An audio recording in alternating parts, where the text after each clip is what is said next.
We're going to be installing some sheetrock on the bathroom walls, as well as replacing some previous sheetrock that we tried to salvage. So some of the pieces had some wallpaper that was really hard to move off, and other pieces that were a little bit more beat up.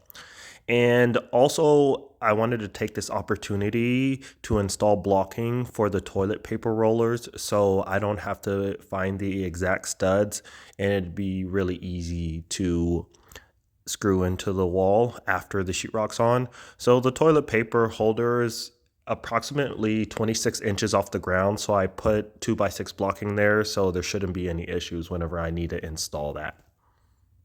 Next, we're going to be measuring the space and cutting the sheetrock to length, as well as putting chalk lines where the studs will be behind the sheetrock, so it's easy to screw in the studs. So I made this piece just a little bit long, so I just scored the end and cut off a tiny bit. And now I am installing the sheetrock on the wall where it has the toilet shut off, as well as the first waste lines for the sink and the supply lines for the sink. So I'm just taking my time while I'm cutting those out from the back of the sheetrock. And I was being a little bit lazy here. And what I did is I used some glue on the top of the supply lines to see if I could mark it on the back of the sheetrock board, and it worked somewhat. But since the sheetrock wasn't exactly floor level, I should have measured from the bottom for those supply lines, but it ended up working out. So here I'm doing the last piece here that's going to be going in front of the last vanity there, the last sink there on the double vanity.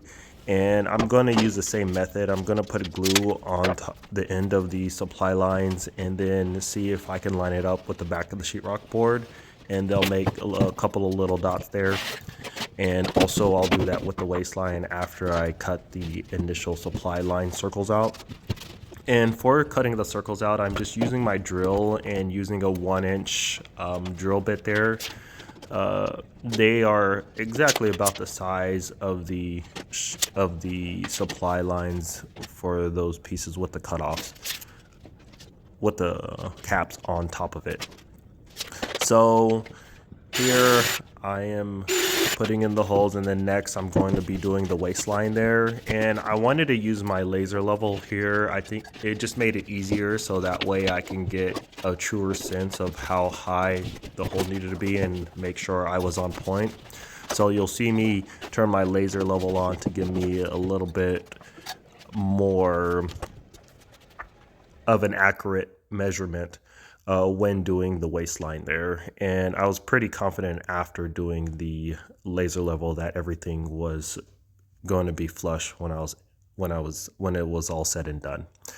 So after getting that in place, the next spot was on the upper wall there. So the first thing I had to do was create a space for the light that is going to go across there. It's going to be a 4-light fixture. And then we're going to have 2 mirrors, but I needed to put the electrical there, so that way I have it cut out on my piece of sheetrock.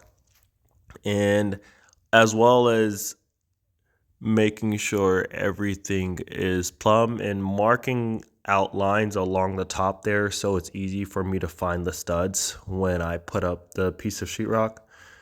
And here you see me taking out the circle for the light fixture there, and it's pretty straightforward as long as you're just measuring off of one wall. That's what you just have to remember whenever you're doing these cutouts, is measuring off one wall, and then doing prep work before putting it up will make it a lot easier. So that's all said and done, and I have just a couple more pieces here that I'm finishing up, and I'm about 98% done with the sheetrock, and I just have 2 more corners here you'll see at the end after I score these pieces off that are along the back of the shower wall.